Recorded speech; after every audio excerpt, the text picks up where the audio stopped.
चलिए आज हम लोग हिंदी व्याकरण के क्रिया के बारे में समझेंगे, जो कि व्याकरण का टॉपिक क्रिया। आज हम लोग जानेंगे क्रिया। तो क्रिया किसे कहते हैं, अगर इसको हम लोग जाने तो इसका परिभाषा देखें कि कोई शब्द जिससे कुछ करना या होना का बोध हो उसे क्या कहते हैं, क्रिया कहते हैं। मतलब ऐसे शब्द जिसमें कुछ करना या होने का बोध हो, यानी कि काम करने का बोध हो या कुछ होने का बोध हो, उसको क्या कहते हैं हम लोग, क्रिया कहते हैं। ठीक है, जैसे में पढ़ना, लिखना, दौड़ना, खाना इत्यादि, इसे क्या हो रहा है कि कुछ करने या कुछ होने का बोध हो रहा है। तो ऐसे शब्द जिसमें कुछ करना या होने का बोध हो उसको क्या कहेंगे हम लोग, क्रिया कहेंगे। ठीक है, चलिए क्रिया के जो मुख्यतः रचना के आधार पर देखा जाए तो दो प्रकार के होते हैं। क्रिया कितने प्रकार के होते हैं, दो प्रकार के रचना के आधार पर। एक है अकर्मक क्रिया और दूसरा है सकर्मक क्रिया। ठीक है, चलिए आज हम लोग अकर्मक और सकर्मक क्रिया के बारे में जानेंगे। अकर्मक क्रिया किसे कहते हैं, तो इसका परिभाषा लिख लीजिए।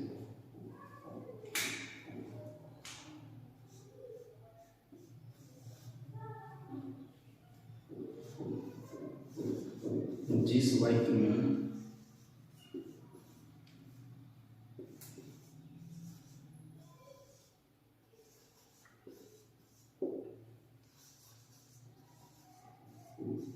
कर्म नहीं होता है, कर्म नहीं होता है,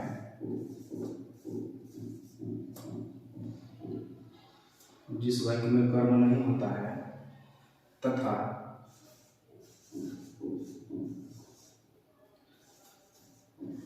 काम का प्रभाव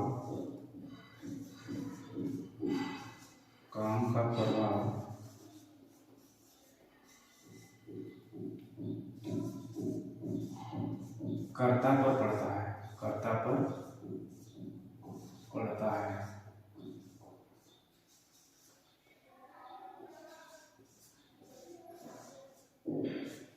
देखिए, जिस वाक्य में कर्म नहीं होता है तथा काम का प्रभाव कर्ता पर पड़ता है उसको क्या कहते हैं हम लोग, अकर्मक क्रिया कहते हैं। ठीक है, जैसे इसको हम लोग समझें, ये जो है कर्म नहीं होता है, इसमें अकर्मक में आप देख सकते हैं कि यहाँ पे दिया हुआ है कर्म, क्या है कर्म, उसके आगे क्या दिया हुआ अ, यानी कि कर्म नहीं, कर्म नहीं है। वैसे वाक्य जिसमें कर्म नहीं होता है उसको क्या कहते हैं हम लोग, अकर्मक क्रिया कहते हैं। ठीक है, चलिए कुछ उदाहरण लेकर हम लोग समझते हैं। जैसे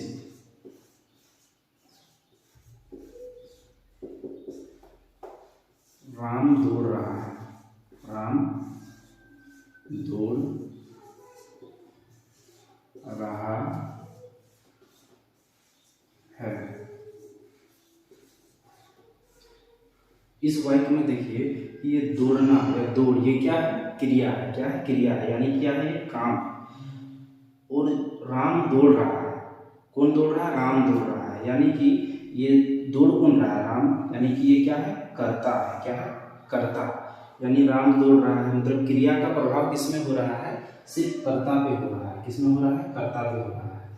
तो वही क्या है, वो अकर्मक क्रिया है। ये क्या है, इस वाक्य को क्या बोलेंगे हम लोग, अकर्मक क्रिया। राम दौड़ रहा है, जैसे जिस वाक्य में कर्म नहीं होता है तथा काम का प्रभाव कर्ता पर पड़ता है उसे क्या कहते हैं हम लोग, अकर्मक क्रिया कहते हैं। जैसे राम दौड़ता है, तो ये दौड़ना क्या है, क्रिया है, और कौन दौड़ रहा है, राम दौड़ रहा है, यानी कि ये दौड़ना जो है काम है, काम का प्रभाव किसका पड़ रहा है, किसमें पड़ रहा है, राम को पड़ रहा है, यानी कि कर्ता को पड़ रहा है। ठीक है, और एक वाक्य देखें, राम बहुत तेज दौड़ रहा है, बहुत तेज दौड़ रहा है, राम बहुत तेज दौड़ता है। ठीक है, राम बहुत तेज दौड़ता है। तो इस वाक्य में भी हम लोग को यह देखने को मिल रहा है कि राम बहुत तेज दौड़ता है। ठीक है, अब राम बहुत तेज दौड़ता है या स्लोली चलता है, लेकिन क्रिया का प्रभाव किसमें पड़ रहा है, कर्ता पे पड़ रहा है। किसमें पड़ रहा है, राम पे पड़ रहा है, और किसी पे तो नहीं पड़ रहा है।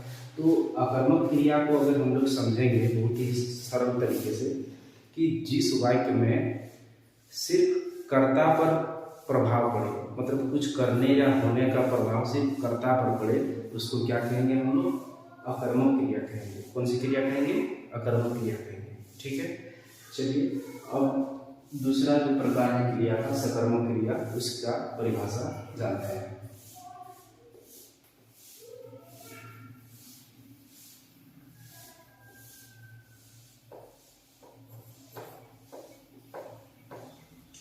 दूसरा इसका प्रकार है क्रिया का सकर्मक क्रिया, उसके बारे में जानते हैं। चलिए इसका परिभाषा देखें तो जिस वाक्य में कर्म होता है, क्या होता है? कर्म इसमें होता है तथा काम का प्रभाव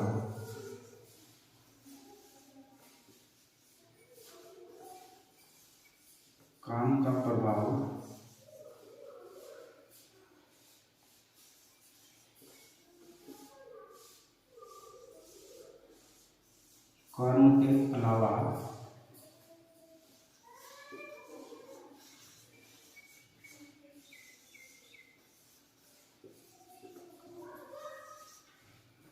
कर्ता पर भी पड़ता है। कर्ता पर भी पड़ता है। ठीक है, इसका परिभाषा देखिए, जिस वाक्य में कर्म होता है तथा काम का प्रभाव कर्म के अलावा कर्ता पर भी पड़ता है, उसको क्या कहेंगे हम लोग? सकर्मक क्रिया कहेंगे। ठीक है, अकर्मक क्रिया में क्या है कि उसमें कर्म नहीं होता है, और सकर्मक में क्या होता है कि उसमें कर्म होता है। अकर्मक क्रिया में होता था या कि काम का प्रभाव सिर्फ कर्ता पर पड़ता है, और सकर्मक क्रिया में क्या होता है कि काम का प्रभाव जो है कर्ता पर भी पड़ता है और कर्म पर भी पड़ता है। चलिए उदाहरण देकर समझें, तब हम लोग को आसान लगेगा समझने में। जैसे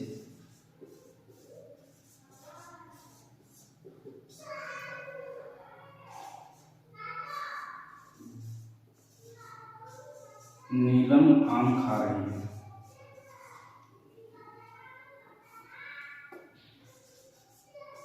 नीलम आम खा रही है।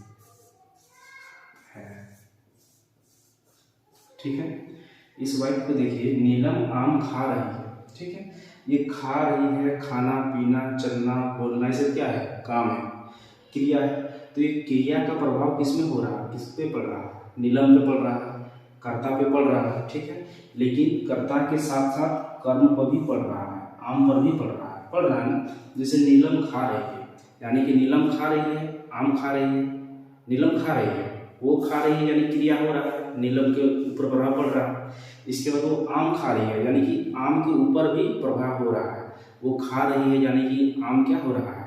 वो धीरे धीरे छोटा हो रहा है या खत्म हो रहा है, तो आम पर भी प्रभाव पड़ रहा है। तो देख सकते हैं कि सकर्मक क्रिया उसको कहेंगे जिसमें क्रिया का जो प्रभाव होता है, काम का जो प्रभाव होता है, वो कर्ता पर भी पड़ता है और कर्म पर भी पड़ता है। ऐसे वाक्य को कौन सी क्रिया कहेंगे हम लोग? सकर्मक क्रिया कहेंगे। ठीक है, चलिए और एक उदाहरण लेते हैं सकर्मक क्रिया का।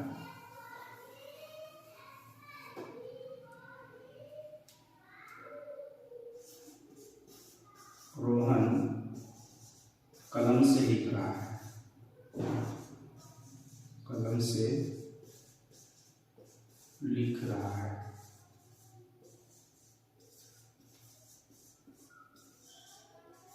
लिख रहा है।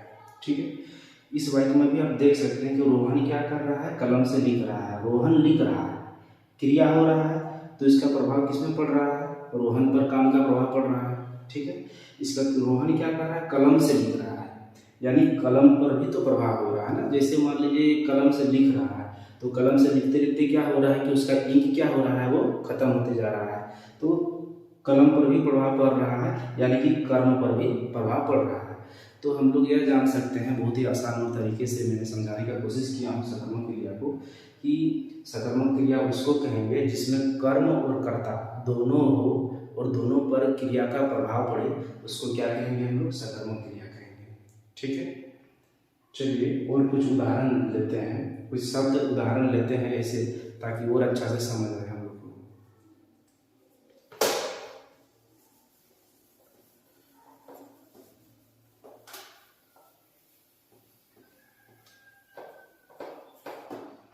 जैसे एक साइड में हम लिखते हैं अकर्मक, ठीक है, और दूसरे साइड में लिखते हैं हम लोग सकर्मक।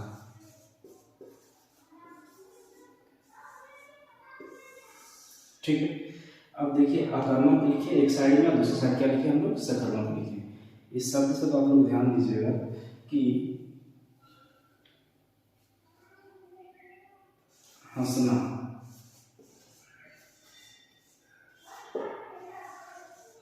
हंसना क्या है, अकर्मक है। जैसे मैं हंस रहा हूँ, ठीक है, या रोहन हंस रहा है, या आप लोग हंस रहे हैं, ठीक है, तो ये हंसना क्या है, अकर्मक क्रिया हो गया। क्या हो गया, क्रिया है, लेकिन कौन सी क्रिया है, अकर्मक क्रिया है। और अगर सकर्मक क्रिया में देखें, हंसाना, क्या हो गया, हंसाना, तो ये हंसाना क्या हो गया, सकर्मक क्रिया हो गया। क्यों हो गया, जैसे कि मैं आप लोगों को हंसा रहा हूँ, मैं आप लोगों की क्या कर रहा हूँ, हंसा रहा हूँ, ठीक है, मान लीजिए, तो मैं हंसा रहा हूँ, मेरे पर प्रभाव पड़ रहा है, और मैं हंसा रहा हूँ आप लोगों को, ठीक है, मैं हंसा रहा हूँ, मेरे पर प्रभाव, लेकिन आप लोग भी हंस रहे हैं, तो ये क्या हो गया, सकर्मक क्रिया हो गया, यानी कि आप लोग के ऊपर भी प्रभाव पड़ रहा है, समझ रहे हैं। इसके बाद देखिए जुड़ना,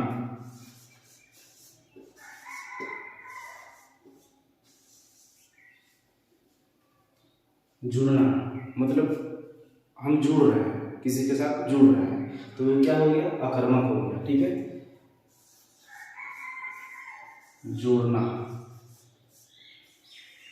ये क्या हो गया, सकर्मक क्रिया हो गया, सकर्मक शब्द है, ठीक है, जोड़ना क्या है, सकर्मक। जैसे कि आप जोड़ रहे हैं, किसी को जोड़ रहे हैं, तो आप काम कर रहे हैं, लेकिन उसको भी क्या कर रहे हैं, उसको उसमें भी प्रभाव पड़ रहा है, दूसरे को जोड़ रहे हैं, यानी क्या हो रहा है कि उसमें भी प्रभाव पड़ रहा है, कर्म पर भी प्रभाव हो रहा है।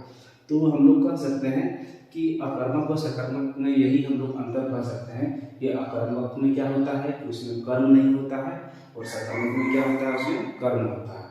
अकर्मक में क्या होता है कि उसमें काम का प्रभाव सिर्फ कर्ता पर पड़ता है, और सकर्मक में क्या होता है कि काम का प्रभाव जो है वो कर्ता पर भी पड़ता है, उसके साथ साथ कर्म पर भी पड़ता है। ठीक है, चलिए आज हम लोग क्रिया का परिभाषा और उसका रचना के आधार पर जो दो प्रकार की अकर्मक क्रिया और सकर्मक क्रिया है उसके बारे में मैंने बहुत ही आसान और सरल तरीके से आप लोगों को समझाने का कोशिश किया।